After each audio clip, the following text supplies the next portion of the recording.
बिस्मिल्लाहिर्रहमानिर्रहीम। अस्सलाम वालेकुम। नैरेटिव एंड साइड हब में मैं अपने प्यारे नाज़रीन को खुश आमदीद कहती हूँ।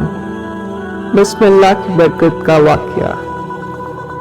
कहा जाता है कि किसी इलाके में कहत साली पैदा हो गई। इस कहत साली की लिपट में न सिर्फ इंसान बल्कि चरिंद परिंद सब इसका शिकार हो गए। मवेशी मालिकान बेहद परेशान थे। इस दौरान एक मस्जिद के मौलवी ने जुम्मे के खुतबे में नहायत यकीन के साथ ये बात बताई कि अल्लाह का नाम लेकर यानी बिस्मिल्लाह पढ़कर दरिया को हुक्म दिया जाए तो वो भी नाफरमानी नहीं करता। खुतबा सुनने वालों में एक चरवाहा भी मौजूद था। मौलवी की ये बात इसके दिल में उतर गई और इस बात पर इसका यकीन कामिल हो गया। इसने वापस आकर अपनी बकरियां खोली और सीधा दरिया पर चला गया। ऊंची आवाज से बिस्मिल्लाहिर्रहमानिर्रहीम पढ़ा और दरिया को कहा वो अपनी बकरियां चरवाने के लिए दूसरे पार जाना चाहता है और इसे कहा कि मुझे अपने ऊपर से गुजारने की इजाजत दे दे। ये कहकर उसने अपनी बकरियों को लिया और दरिया पर चलता हुआ दरिया पार कर लिया। दरिया की दूसरी तरफ का इलाका घास से भरा हुआ था। दरख्तों के पत्ते भी सलामत थे क्योंकि किसी को यहाँ तक आने की रसाई नहीं थी। इसने खूब अच्छी तरह अपनी बकरियों को सैर करवाया और वापस लौट आया। फिर ये इसका मामूल बन गया कि वो बकरियां पार छोड़कर वापस आ जाता और शाम को जाकर बकरियां वापस ले आता। इसकी बकरियों का वजन दुगना चुगना हो गया।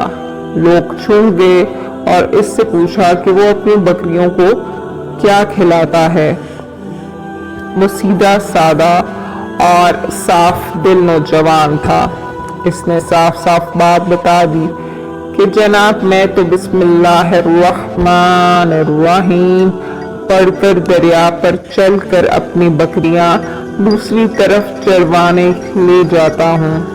ये बात सबने सुनी मगर किसी ने इस चरवाहे की बात पर यकीन नहीं किया क्योंकि ये नाकाबिले यकीन बात थी। मगर बात होते होते मौलवी साहब के पास पहुंच गई। मौलवी साहब ने इस चरवाहे को बुलाया और सारा माजरा पूछा। इस चरवाहे ने मौलवी साहब को यही हवाला बताया कि मौलवी साहब मैं तो आपका शुक्रिया अदा करने वाला था।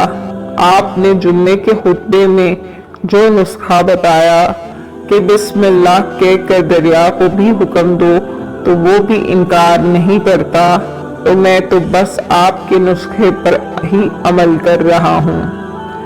मौलवी साहब हैरत से इसके चेहरे को देखते रहे। मौलवी साहब ने कहा भाई साहब ऐसी बातें तो हम हर जुम्मे में करते हैं। फिक्र इनका मकसद लोगों का ईमान बनाना होता है।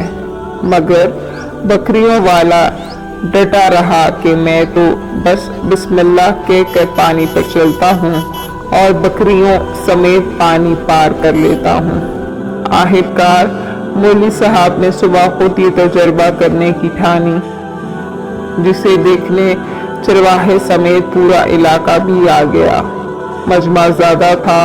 मौलवी साहब ने एक दो बार सोचा कि इनकार कर दूं कि कहीं डूब न जाऊं, मगर वो जो मौलवी साहब को कंधे पर उठा कर लाए थे अब भी जोशो खरोश से अल्लाहु अकबर के नारे लगा रहे थे और मौलवी साहब के हक में तारीफें कर रहे थे।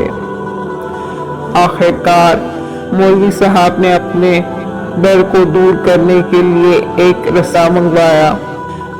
पहले इसे एक दरख्त के साथ बांधा, फिर अपनी कमर के साथ बांधा, फिर डरते डरते ढीले ढाले بسم اللہ پڑھا اور دریا پر چلنا شروع ہو گئے، مگر پہلا پاؤں ہی رکھا تھا کہ پانی میں گر گئے۔ مولوی صاحب ڈبکیاں کھانے لگے اور پانی کے بہاؤ میں بہنا شروع ہو گئے۔ لوگوں نے کھینچ کھینچ کر باہر نکالا۔ مولوی صاحب کی اس حرکت نے چرواہے کو پریشان کر دیا کہ مولوی صاحب کی بسم اللہ کو یہ کیا ہو گیا ہے، کیونکہ اس کا یہ روز کا معمول تھا۔